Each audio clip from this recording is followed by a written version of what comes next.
अस्सलामु अलैकुम वरहमतुल्लाहि वबरकातुह। आज मैं आप तमाम मुसलमानों के सामने एक ऐसे फिरके के मुतालिक बात करने जा रहा हूं जिसको हम लोग भौरों के नाम से जानते हैं। आज हम इनके अकायद को भी देखेंगे, इनके नजरियात को भी देखेंगे और इनके अकायद व नजरियात के मुताबिक अल्लाह के नबी सल्लल्लाहु अलैहि वसल्लम की अहमियत इनके नजदीक कितनी है और सहाबा किराम की अहमियत इनके नजदीक कितनी है और इनका दीन जो इन्होंने बना रखा है वो क्या कहता है। पहले तो हम इनकी हकीकत को जान लेते हैं कि इनकी हकीकत क्या है, फिर इसके बाद इनके अकायद और नजरियात की तरफ भी बढ़ेंगे। आप लोग आखिर तक इस वीडियो को देखें ताकि आप लोगों को इनके अकायद का पता चल जाए, ताकि आप लोग ये फैसला कर सकें कि ये लोग इस्लामी दायरे के अंदर हैं या इस्लाम से खारिज हैं। पहले तो इनकी हकीकत की तरफ बढ़ते हैं कि भौरे ये दर हकीकत आगा खानियों की एक शाख है और इस फिरके का वजूद 525 हिजरी में हुआ, जब आगा खानियों का 21वां इमाम इंतकाल कर गया जिसका नाम मुस्तंसर बिल्लाह है। फिर खिलाफत के लिए इनके बड़े बेटे और छोटे बेटे के अंदर जंगो जिदाल हुआ और फिर उसके बाद बहुत सारे मराहिल पेश आए। फिर जाकर के इनके और दो फिरके हो गए, एक फिरके का नाम रखा गया दाऊदी, दूसरे फिरके का नाम रखा गया सुलेमानी। और अब इस वक्त दाऊदी फिरके का 52वां इमाम चल रहा है जिसका नाम बुरहानुद्दीन है। इसी वजह से इनको भौरा कहा जाता है। और ये बुरहानुद्दीन जो है हिंदुस्तान में पैदा हुआ और ये पेशे से तिजारत पसंद था, इसी वजह से आप लोग जितने भौरों को देखेंगे वो तिजारत पसंद होते हैं और ये लोग अपने मजहब की इशाअत के लिए दिनों रात मेहनत कर रहे हैं और 40 से ज्यादा ममालिक के अंदर ये लोग फैले हुए हैं और हम मुसलमान अपने ही दीन और मजहब से गाफिल बैठे हैं और इसकी इशाअत की फिक्र नहीं करते।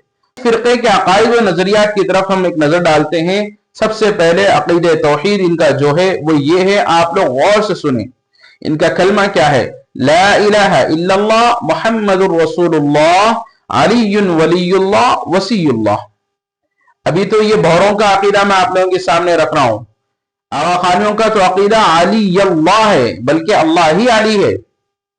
इस बात से आप अंदाजा लगा सकते हैं कि अकीदे तौहीद से ही आपको ये अंदाजा हो जाएगा कि क्या ये लोग मुसलमान कहलाने के लायक हैं या नहीं है।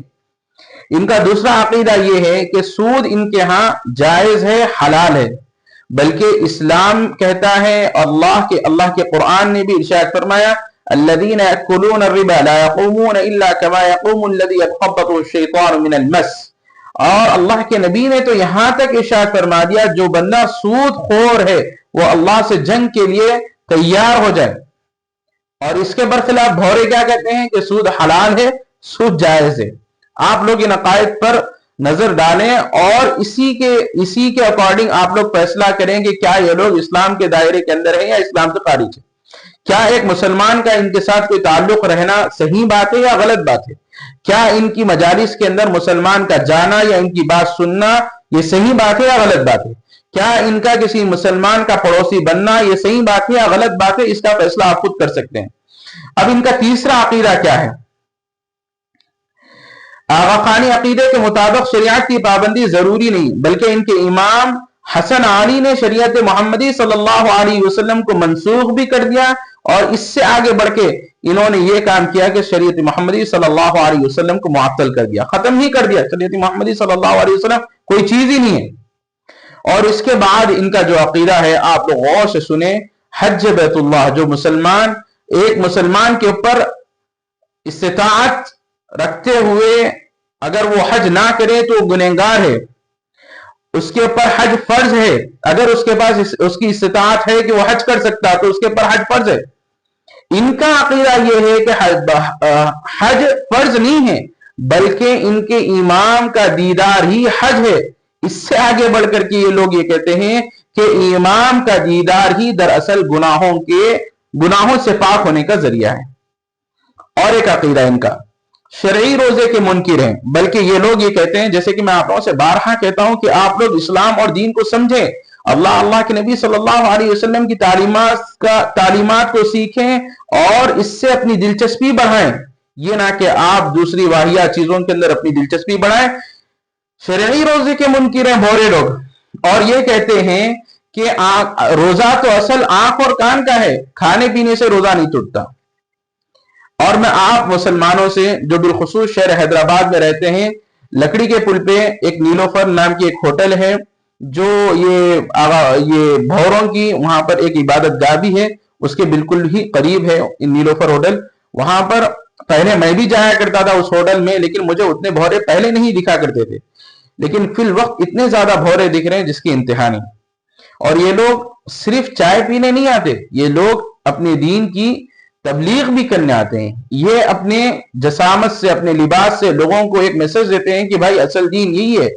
اور یہ لوگ ایسے طور پر اپنے آپ کو پریزنٹ کرتے ہیں. آپ لوگ کبھی جائیں تو آپ کو احساس ہوگا کہ یہ لوگ اپنے آپ کو ایسے پریزنٹ کرتے ہیں کہ یہی لوگ اصل میں دین محمدی صلی اللہ علیہ وسلم کے پیروکار ہیں. حالانکہ آپ لوگ سن چکے ہو کہ ان کے عقائد و نظریات کیا ہیں، اور اس کے بیس پر آپ لوگ خود بھی فیصلہ کر سکتے ہو کہ کیا یہ لوگ دین مسلمان کہلانے کے لائق ہے یا مسلمان کہلانے کے لائق نہیں. اب ہمارے نادان مسلمان جو چائے پینے کے بہانے نیلوں پر جاتے ہیں اور ان سے ملاقات کر لیتے ہیں، سلام دعا کر لیتے ہیں، یہ لوگ ایک دو بار سلام دعا کا جواب دیتے ہیں، پھر ان کو اپنے قریب کرتے ہیں اور اپنے مذہب میں داخل کر لیتے ہیں. اسی لیے فی الوقت آپ لوگ لکڑی کے پل والی نیلوفر جو ہے وہاں جانا بند کر دیں. اہل سنت والجماعت کے ہوں چاہے اہل حدیث کے ہوں، آپ دونوں سے میری ہاتھ جوڑ کی گزارش ہے کہ آپ لوگ وہاں پر چائے پینے بالکل بھی مت جائیں.